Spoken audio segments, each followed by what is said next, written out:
Today on the Morning Edition, markets bracing for what could be another wild week on Wall Street. But in the wake of nationwide protests, the Trump administration says new tariffs aren't going anywhere. Plus,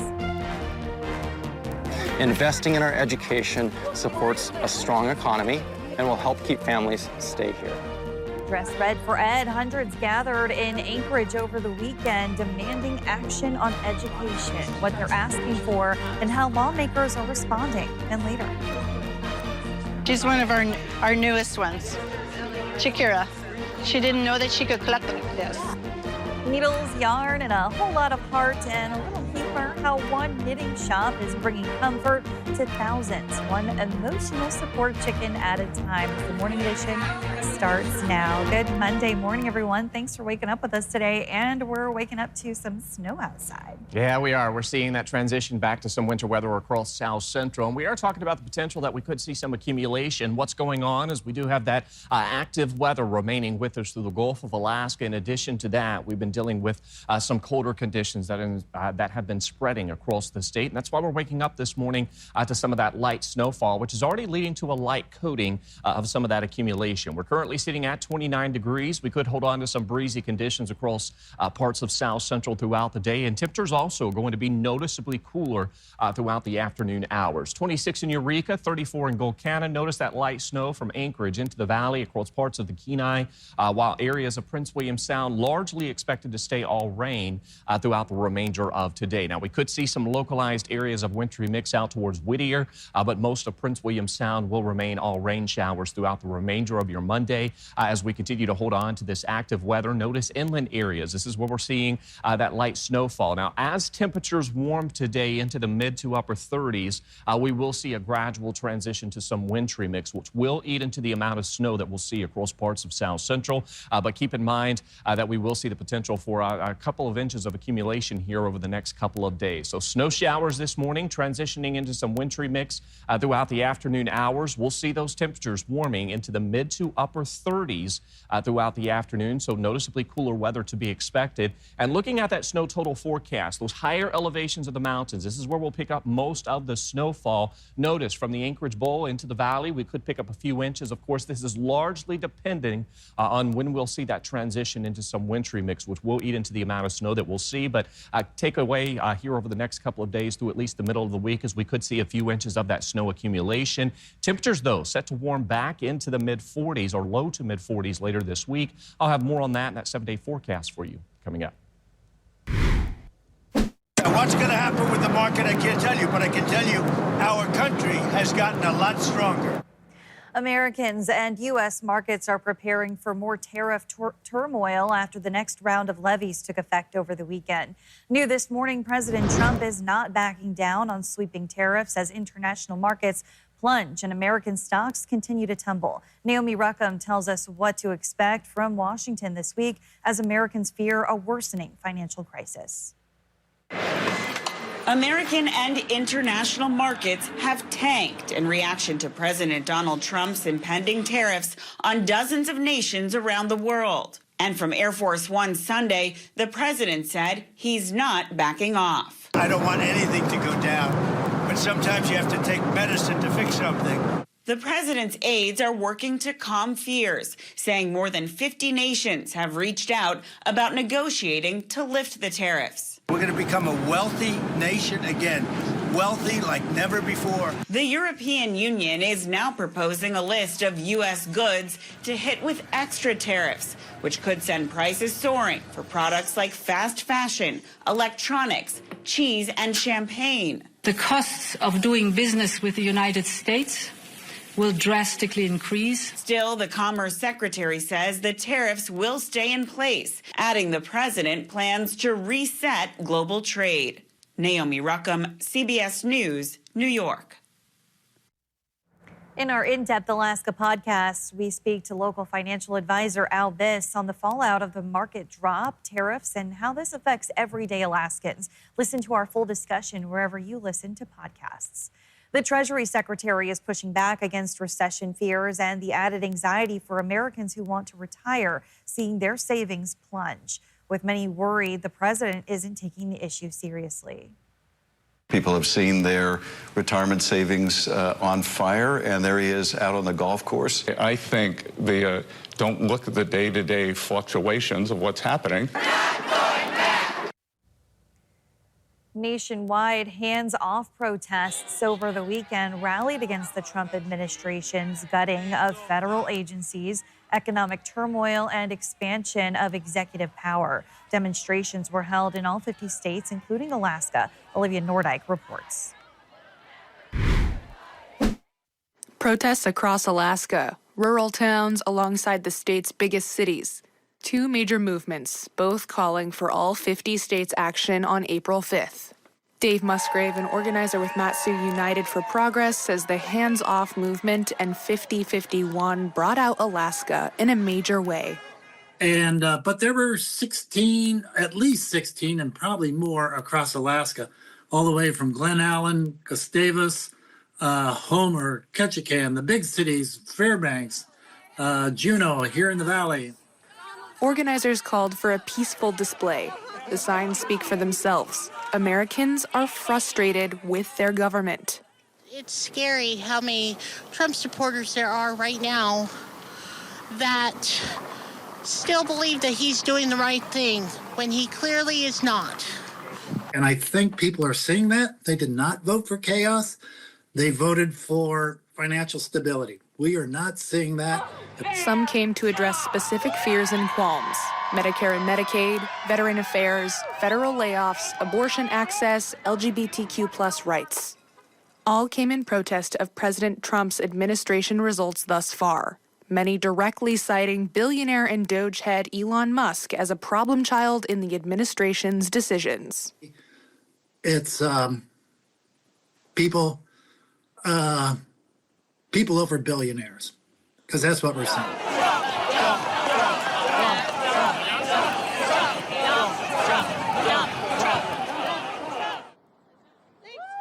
Musgrave says in spite of the fear and frustration, many outside on Saturday felt standing together was wholesome too. They're looking for any outlet to voice their frustration, and that's what we saw. But the other thing I saw there was that these folks were so happy to be together and know that there are people like them. They were just falling. There were so many smiles there. And when we got honks from the cars, it was a very heartwarming thing. Olivia Nordyke, Alaska's news source. Over the weekend, as downtown Anchorage was filled with the voices of protesters marching through the streets and chanting for change, a smaller group stood outside the Anchorage Police headquarters with a clear message. Justice delayed! Justice denied! Justice delayed! Justice denied! The group gathered to honor Kenyon Baker, a 16-year-old who was shot and later died at the hospital in October of last year. The push for justice led by Baker's mother, Shannon Nelson, who says she's been waiting months for answers about her son's death. I feel like as an Indigenous woman, we're only a statistic. I don't want my son to be another statistic. I feel he needs justice. I would like them to do their due diligence in finding the murderer to my son, which is doing everything in their possible cause to make an arrest. We reached out to APD regarding Baker's case, but have yet to hear back. Turning now to Capitol coverage. Across town, there was frustration, determination, and a call for change. Hundreds packed into an Anchorage town hall, ready to be heard. As Joe Allgood reports, the message was clear. They want action on education, and they want it now. You know what would really help our economy? A good education system that would get kids invested in the future of Alaska. That was what get people invested and would get our economy on track again. Residents voiced their concerns, critiques, and questions on issues within Anchorage and across Alaska. The crowd of crimson-clad constituents wore the color as a part of the Dress Red for Ed movement, many of them educators, parents, and students themselves. The town hall comes under a week after a key piece of education legislation, House Bill 69, advanced from the Senate Education Committee on Wednesday. If the current version of the bill passes, it will raise per-student funding by $1,000. While those at Saturday's town hall were overwhelmingly in support of the funding increase, they also called for better education standards, teacher benefits, and more. Yeah, could we use some more money? but a blank check's not going to fix an allocation problem. Can you please hold our districts accountable? While there are competing priorities at the state level in terms of what we fund, there needs to be a central understanding that funding education, maintaining a system of public schools is a constitutional mandate. Investing in our education supports a strong economy and will help keep families stay here. Education was not the only topic brought up. Several constituents spoke on issues relating to commerce and small businesses, childcare, transportation, increasing oil taxes, and state revenue. Joe Allgood, Alaska's news source. Senator Bill Walikowski and House Minority Leader Mia Costello say they're hopeful House Bill 69, which increases education funding, will see a vote soon. In Juneau, a version of the state budget advancing to the House includes a $3,900 PFD for qualifying Alaskans. A proposal to lower it to $1,000 failed in committee. Lawmakers remain divided on the dividend while also facing pressure to fund public services. That's what the PFD does, is allows people to have some input in what they actually believe is the best thing to make their life better, more palatable, and maybe even just keep them alive and out of poverty. The other piece to the permanent fund, we're bringing it down, That's the only spending cap that we have here. My district understands that we have been handed a $1.6 billion deficit. We need to do something that's not so regressive. Instead, what we're doing is pulling from the PFD, and there's mixed feelings about it, of course. In a 6-5 vote, the bill advanced to the Rules Committee for it to be put on the House calendar. Covering the interior, the Fairbanks City Council approved a 3-year $975 contract to help connect those experiencing homelessness with mental health support. In a 4-1 vote last week, the council selected Fairbanks Integrated Community Services to run the city's emergency service patrol. The nonprofit plans to respond primarily to non-emergencies, focusing on building relationships and reaching vulnerable people before a crisis.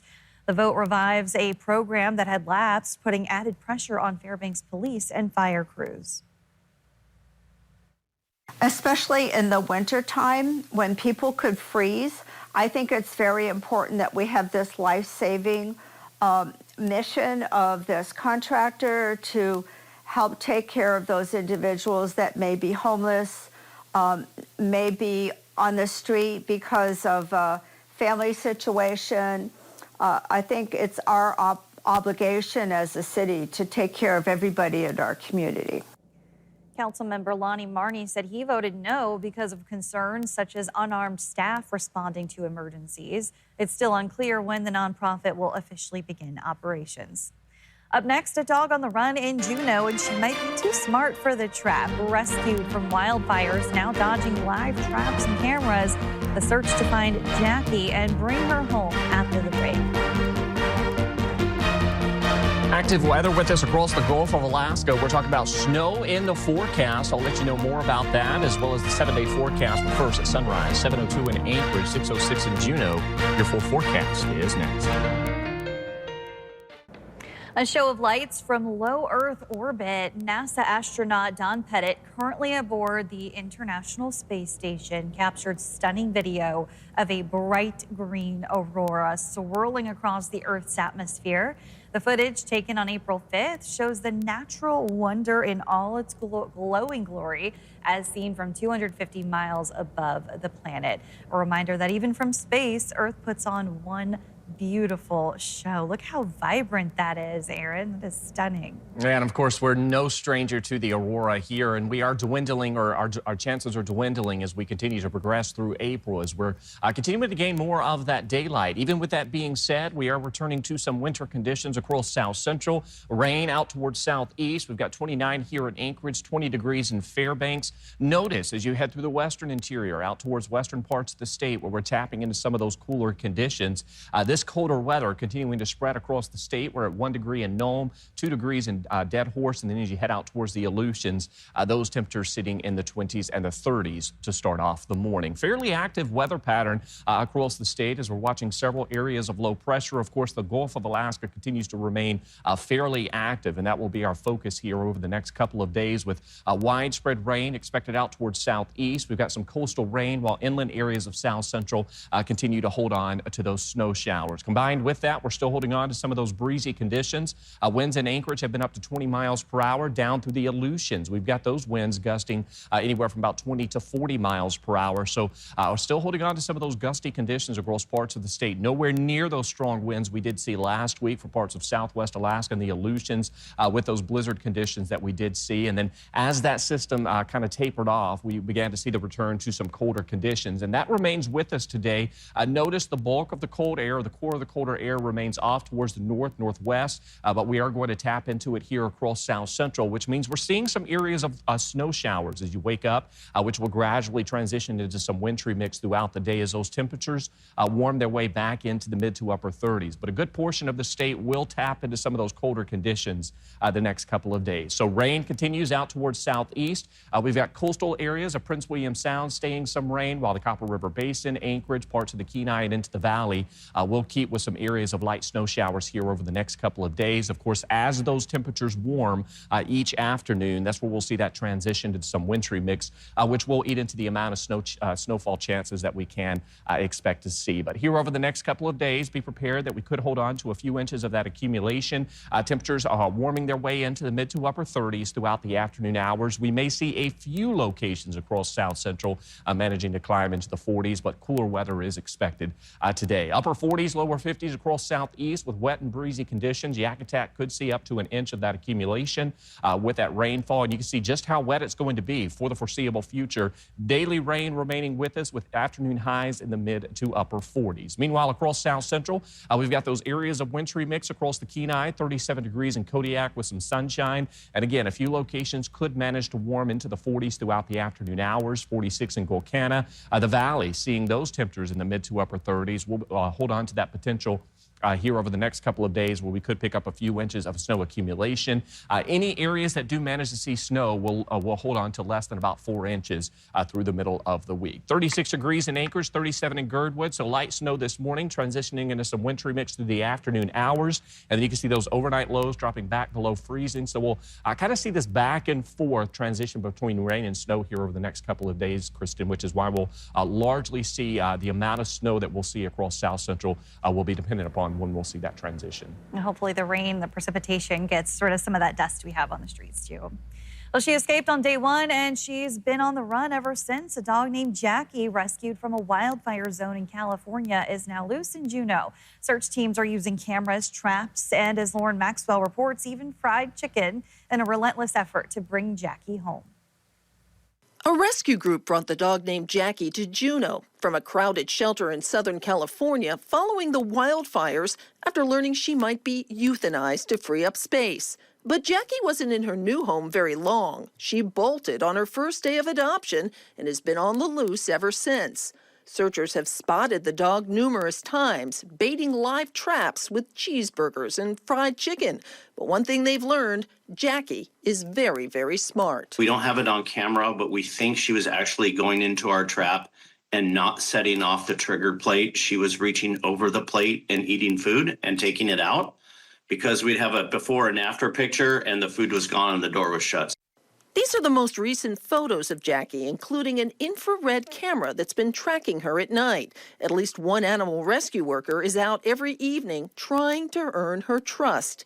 It's been a slow process, but they plan to see it through. Every day we're like, okay, this is the day, this is the day. But we're here for the long haul. We're not going to stop anything different that we're doing now. And hopefully through just, a battle of wills with her that we'll be able to do this. They're determined at some point they'll bring her home. Lauren Maxwell, Alaska's news source. Reuniting lost pets with their owners in Anchorage could be a little easier now. Several portable microchip scanners are being installed around town thanks to a project called 907 Chip. David Jensen, who started the effort, put up the first scanner this week outside a local vet clinic, accessible to the public 24/7. With everything that we've done so far, if it helps just one dog, with all these stations and all the effort, just one dog, that's all I care. I want to help someone somehow just randomly and make a difference that way. Jensen currently has funding to install 7 scanning stations in Anchorage, Girdwood, and Eagle River. He's already received requests for more locations and says the project will likely expand. Thanks for listening to our podcast. Click subscribe so you can get the latest podcasts from Alaska's news source automatically and stay up to date with breaking news and in-depth reporting available for free 24/7 with the Alaska's news source app.